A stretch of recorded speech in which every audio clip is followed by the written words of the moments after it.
जय मां कैला देवी। जय मां कैला देवी।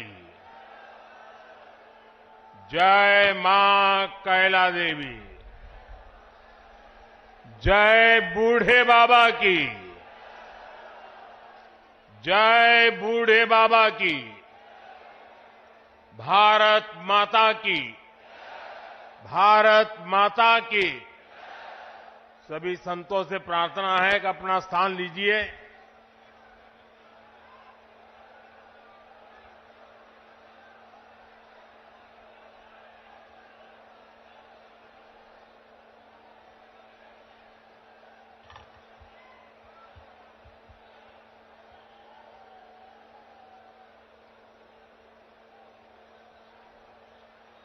उत्तर प्रदेश के ऊर्जावान मुख्यमंत्री श्रीमान योगी आदित्यनाथ जी, पूज्य श्री अवधेशानंद गिरी जी, कल्की धाम के प्रमुख आचार्य प्रमोद कृष्णम जी, पूज्य स्वामी कैलाशानंद ब्रह्मचारी जी, पूज्य सदगुरु श्री जितेश्वर जी, विशाल संख्या में पधारे हुए भारत के भिन्न भिन्न कोने से आए हुए पूज्य संतगण और मेरे प्यारे श्रद्धावान भाइयों और बहनों, आज यूपी की धरती से प्रभु राम और प्रभु कृष्ण की भूमि से भक्ति, भाव और आध्यात्म की एक और धारा प्रवाहित होने को लालायित है। आज पूज्य संतों की साधना और जनमानस की भावना से एक और पवित्र धाम की नींव रखी जा रही है।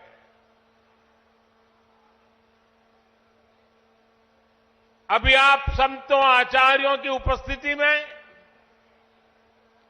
मुझे भव्य कल्की धाम के शिलान्यास का सौभाग्य मिला है। मुझे विश्वास है कि कल्की धाम भारतीय आस्था के एक और विराट केंद्र के रूप में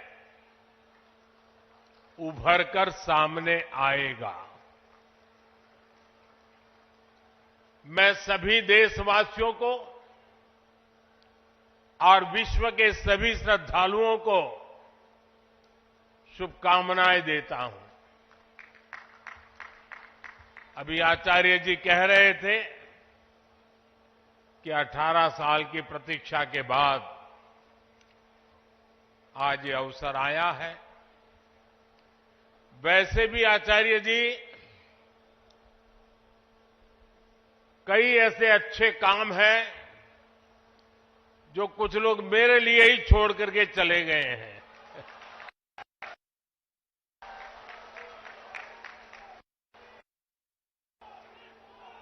और आगे भी जितने अच्छे काम रह गए हैं ना, उसके लिए बस ये संतों का, जनता जनार्दन का आशीर्वाद बना रहे, उसे भी पूरे करेंगे।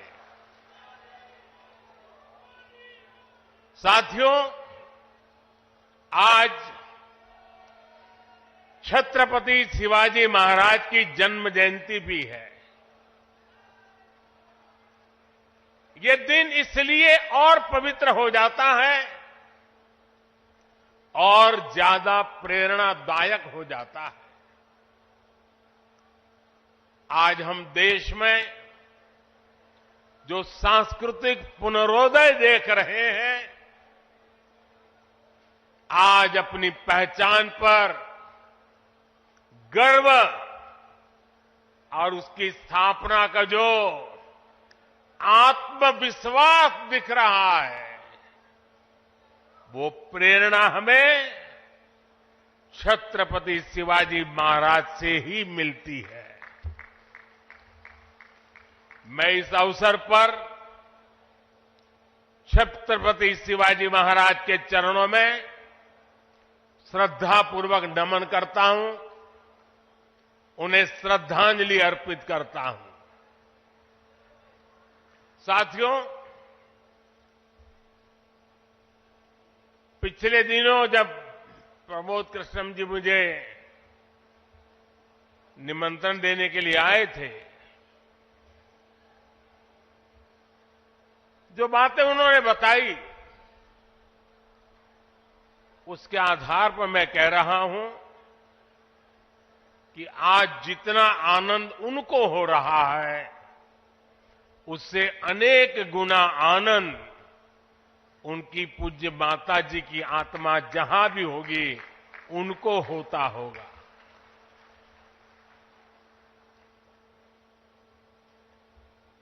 और मां के वचन के पालन के लिए एक बेटा कैसे जीवन खपा सकता है, ये प्रमोद जी ने दिखा दिया।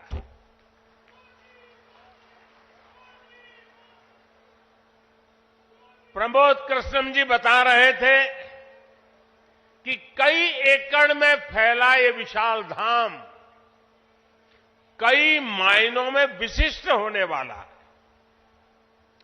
एक ऐसा मंदिर होगा, जैसा मुझे उन्होंने पूरा समझाया अभी, जिसमें 10 गर्भगृह होंगे और भगवान के सभी 10 अवतारों को विराजमान किया जाएगा।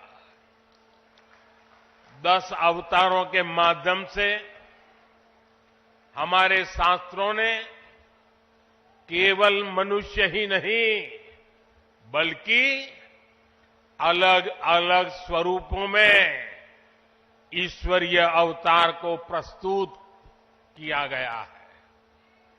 यानी हमने हर जीवन में ईश्वर की ही चेतना के दर्शन किए। हमने ईश्वर के स्वरूप को सिंह में भी देखा, वराह में भी देखा और कच्छप में भी देखा। इन सभी स्वरूपों की एक साथ स्थापना हमारी मान्यताओं की व्यापक छवि प्रस्तुत करेगी। ये ईश्वर की कृपा है कि उन्होंने इस पवित्र यज्ञ में मुझे माध्यम बनाया है, इस शिलान्यास का अवसर दिया है। और अभी जब वो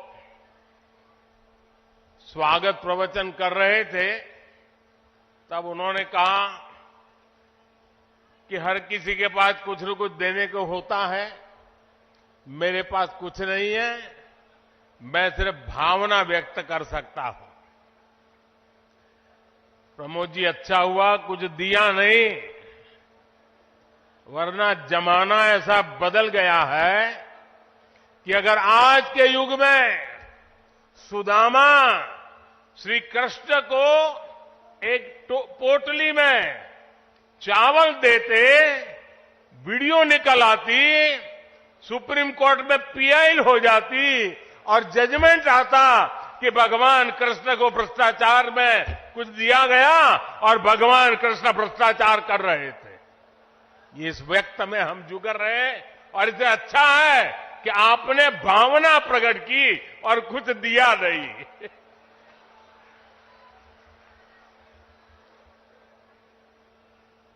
मैं इस शुभ कार्य में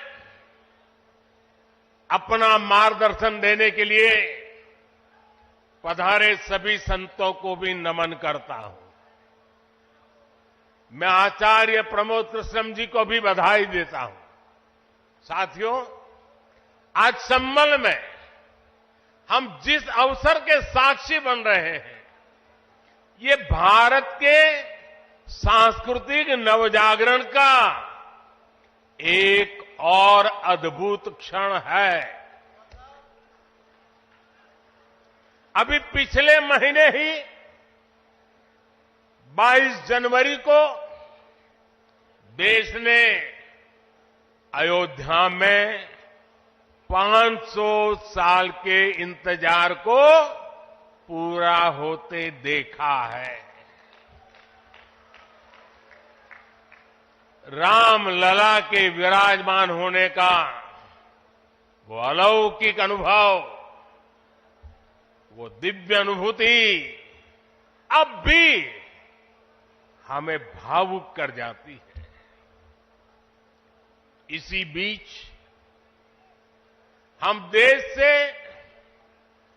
सैकड़ों किलोमीटर दूर अरब की धरती पर अबू धाबी में पहले विराट मंदिर के लोकार्पण के साक्षी भी बने हैं। पहले जो कल्पना से भी परे था, अब वो हकीकत बन चुका है। और अब हम यहां संभल में भव्य कल की धाम के शिलान्यास के गवाह बन रहे हैं। भाइयों और बहनों, एक के बाद एक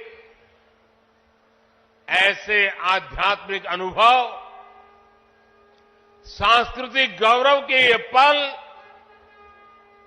हमारी पीढ़ी के जीवन काल में इसका आना, इससे बड़ा सौभाग्य क्या हो सकता है। इसी कालखंड में हमने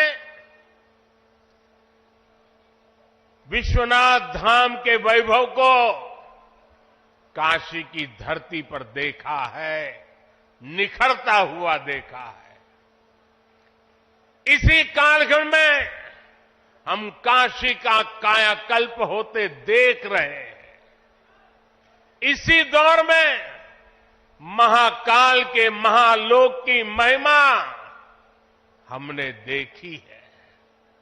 हमने सोमनाथ का विकास देखा है, केदार घाटी का पुनर्निर्माण देखा है। हम विकास भी, विरासत भी इस मंत्र को आत्मसात करते हुए चल रहे हैं। आज एक और हमारे तीर्थों का विकास हो रहा है, तो दूसरी ओर शहरों में हाई टेक इंफ्रास्ट्रक्चर भी तैयार हो रहा है। आज अगर मंदिर बन रहे हैं, तो देश भर में नए मेडिकल कॉलेज भी बन रहे हैं। आज विदेशों से हमारी प्राचीन मूर्तियां भी वापस लाई जा रही है और रिकॉर्ड संख्या में विदेशी निवेश भी आ रहा है। ये परिवर्तन प्रमाण है साथियों,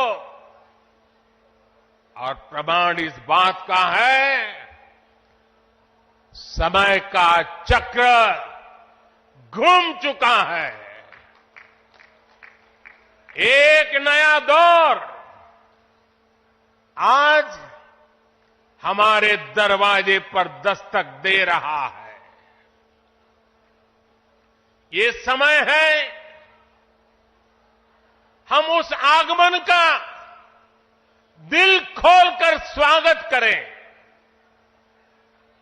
इसलिए मैंने लाल किले से देश को विश्वास दिलाया था, यही समय है, सही समय है।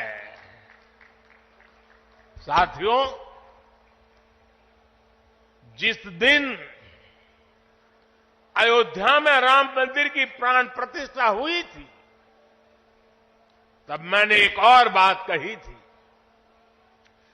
22 जनवरी से अब नए काल चक्र की शुरुआत हो चुकी है। प्रभु श्री राम ने जब शासन किया तो उसका प्रभाव हजारों वर्ष तक रहा। उसी तरह राम लला के विराजमान होने से अगले 1000 वर्षों तक भारत के लिए एक नई यात्रा का शुभारंभ हो रहा है। अमृत काल में राष्ट्र निर्माण के लिए पूरी सहस्त्र शताब्दी का ये संकल्प केवल एक अभिलाषा भर नहीं है, ये एक ऐसा संकल्प है जिसे हमारी संस्कृति ने हर कालखंड में जीकर दिखाया है। भगवान कल्कि के विषय में आचार्य प्रमोद कृष्णम जी ने गहरा अध्ययन किया है। भगवान कल्कि के अवतार से जुड़े कई सारे तथ्य और शास्त्रीय जानकारियां भी आचार्य प्रमोद कृष्णम जी मुझे बता रहे थे।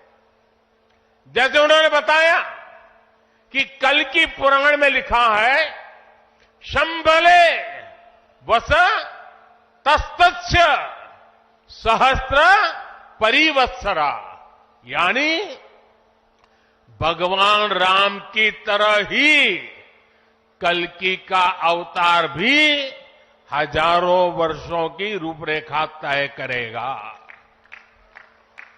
इसलिए भाइयों और बहनों, हम ये कह सकते हैं कि कल्कि काल चक्र के परिवर्तन के प्रणेता भी है और प्रेरणा स्रोत भी है।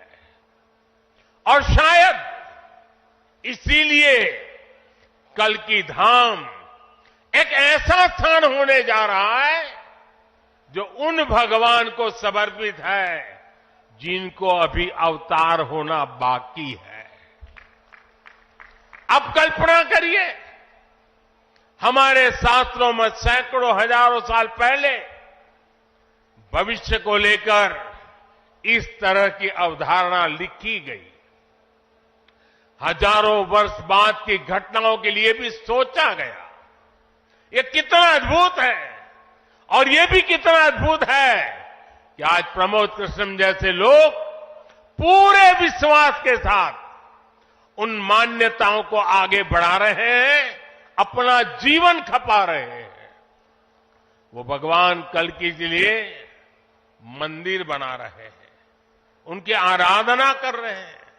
हजारों वर्ष बाद की आस्था और अभी से उसकी तैयारी, यानी हम लोग भविष्य को लेकर कितने तैयार रहने वाले लोग हैं। इसके लिए तो प्रमोद कृष्णम जी वाकई सराहना के पात्र है। मैं तो प्रमोद कृष्णम जी को एक राजनीतिक व्यक्ति के रूप में दूर से जानता था, मेरा परिचय नहीं था। लेकिन अभी जब कुछ दिन पहले मेरी उनसे पहली मुलाकात हुई तो ये भी पता चला कि वो ऐसे धार्मिक आध्यात्मिक कार्यों में कितनी मेहनत से लगे रहते हैं। कल्कि मंदिर के लिए इन्हें पिछली सरकारों से लंबी लड़ाई लड़नी पड़ी, कोर्ट के चक्कर भी लगाने पड़े। वो मुझे बता रहे थे कि एक समय उन्हें कहा जा रहा था कि मंदिर बनाने से शांति व्यवस्था बिगड़ जाएगी। आज हमारी सरकार में प्रमोद कृष्णम जी निश्चिंत होकर इस काम को शुरू कर पाए हैं। मुझे भरोसा है कि मंदिर इस बात का प्रमाण होगी कि हम बेहतर भविष्य को लेकर कितने सकारात्मक रहने वाले लोग हैं। साथियों, भारत पराभव से भी विजय को खींच करके लाने वाला राष्ट्र है। हम पर सैकड़ों वर्षों तक इतने आक्रमण हुए, कोई और देश होता, कोई और समाज होता तो लगातार इतने आक्रमणों की चोट से पूरी तरह नष्ट हो गया होता। फिर भी हम न केवल डटे रहे बल्कि और भी ज्यादा मजबूत होकर सामने आए। आज सदियों के वो बलिदान फलीभूत हो रहे हैं। जैसे कोई बीज वर्षों के अकाल में पड़ा रहा हो, लेकिन जब वर्षा काल आता है तो वो बीज अंकुरित हो उठता है। वैसे ही आज भारत के अमृत काल में भारत के गौरव, भारत के उत्कर्ष और भारत के सामर्थ्य का बीज अंकुरित हो रहा है। एक के बाद एक हर क्षेत्र में कितना कुछ नया हो रहा है।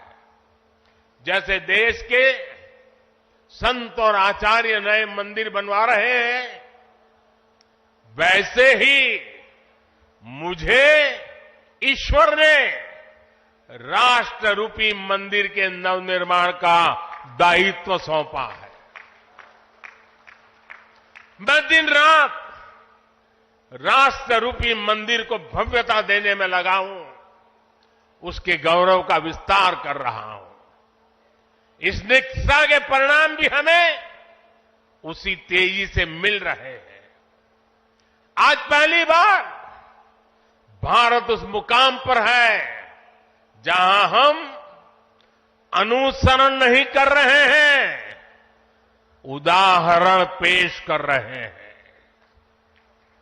आज पहली बार भारत को टेक्नोलॉजी और डिजिटल टेक्नोलॉजी के क्षेत्र में संभावनाओं के केंद्र के रूप में देखा जा रहा है। हमारी पहचान इनोवेशन हब के तौर पर हो रही है। हम पहली बार दुनिया की 5वीं सबसे बड़ी अर्थव्यवस्था जैसे बड़े मुकाम पर पहुंचे हैं।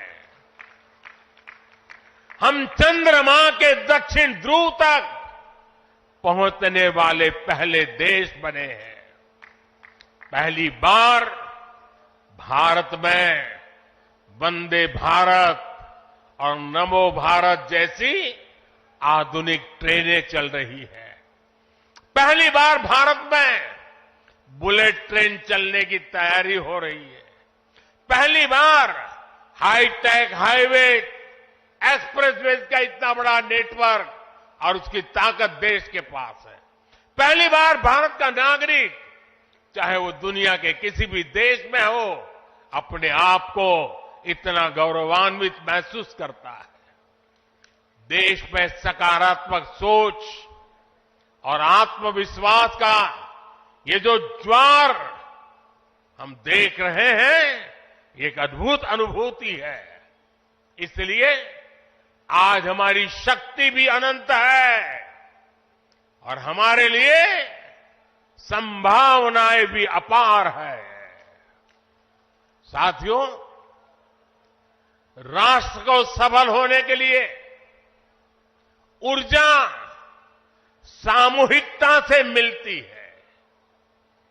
हमारे वेद कहते हैं, सहस्त्र शीर्षा पुरुष, सहस्त्र शीर्षा पुरुष, सहस्त्राक्ष सहस्त्रपाद, अर्थात निर्माण के लिए हजारों, लाखों, करोड़ों हाथ है।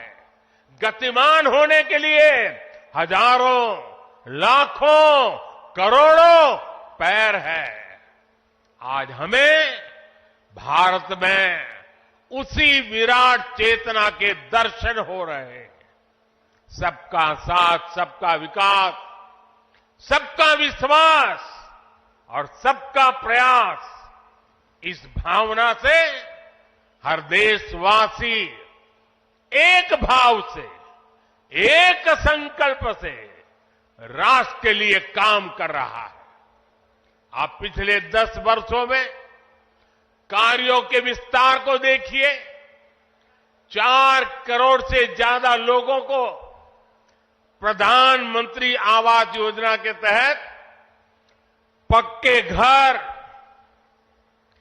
11 करोड़ परिवारों को शौचालय यानी इज्जत घर, 2.5 करोड़ परिवारों को घर में बिजली, 10 करोड़ से अधिक परिवारों को पानी के लिए कनेक्शन, 80 करोड़ लोगों को मुफ्त राशन, 10 करोड़ महिलाओं को कम कीमत पर गैस सिलेंडर, 50 करोड़ लोगों को स्वस्थ जीवन के लिए आयुष्मान कार्ड, करीब 10 करोड़ किसानों को किसान सम्मान निधि। कोरोना काल में हर देशवासी को मुफ्त वैक्सीन, स्वच्छ भारत जैसा बड़ा अभियान, आज पूरी दुनिया में भारत के इन कामों की चर्चा हो रही है। इस स्केल पर काम इसलिए हो सके क्योंकि सरकार के इन प्रयासों से देशवासियों का सामर्थ्य जुड़ गया। आज लोग सरकार की योजनाओं का लाभ दिलाने के लिए गरीबों की मदद कर रहे हैं। लोग 100% सैचुरेशन के अभियान में हिस्सा बन रहे हैं। गरीब की सेवा का ये भाव समाज को नर में नारायण की प्रेरणा देने वाले हमारे आध्यात्मिक मूल्यों से मिली है। इसलिए देश ने विकसित भारत का निर्माण और अपनी विरासत पर गर्व के 5 प्राणों का आह्वान किया है। साथियों, भारत जब भी बड़े संकल्प लेता है, उसके मार्गदर्शन के लिए ईश्वरीय चेतना किसी न किसी रूप में हमारे बीच जरूर आती है। इसलिए गीता में भगवान श्री कृष्ण ने कहा, संभवामि युगे युगे, इतना बड़ा आश्वासन दे दिया है। लेकिन इस वचन के साथ ही तो हमें ये आदेश भी देते हैं कि कर्मण्यवाधिकारस्ते मा फलेषु कदाचन, अर्थात हमें फल की चिंता के बिना कर्तव्य भाव से कर्म करना है। भगवान का ये वचन, उनका ये निर्देश आज 140 करोड़ देशवासियों के लिए जीवन मंत्र की तरह है। अगले 25 वर्षों के इस कर्तव्य काल में हमें परिश्रम की पराकाष्ठा करनी है। हमें निस्वार्थ भाव से देश सेवा को सामने रखकर काम करना है। हमारे हर प्रयास में, हमारे हर काम से राष्ट्र को क्या लाभ होगा, ये प्रश्न हमारे मन में सबसे पहले आना चाहिए।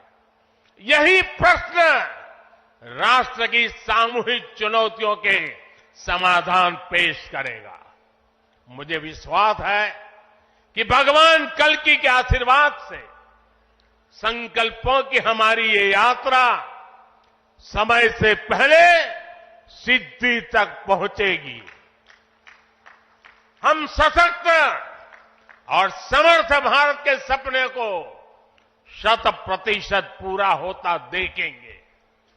इसी की कामना के साथ आप सभी का मैं बहुत बहुत धन्यवाद करता हूं और इस भव्य आयोजन के लिए और इतनी बड़ी तादाद में संतों के आशीर्वाद प्राप्त करने के लिए मैं हृदय से प्रणाम करते हुए अपनी वाणी को विराम देता हूं। मेरे साथ बोले, भारत माता की, भारत माता की, भारत माता की, बहुत बहुत धन्यवाद।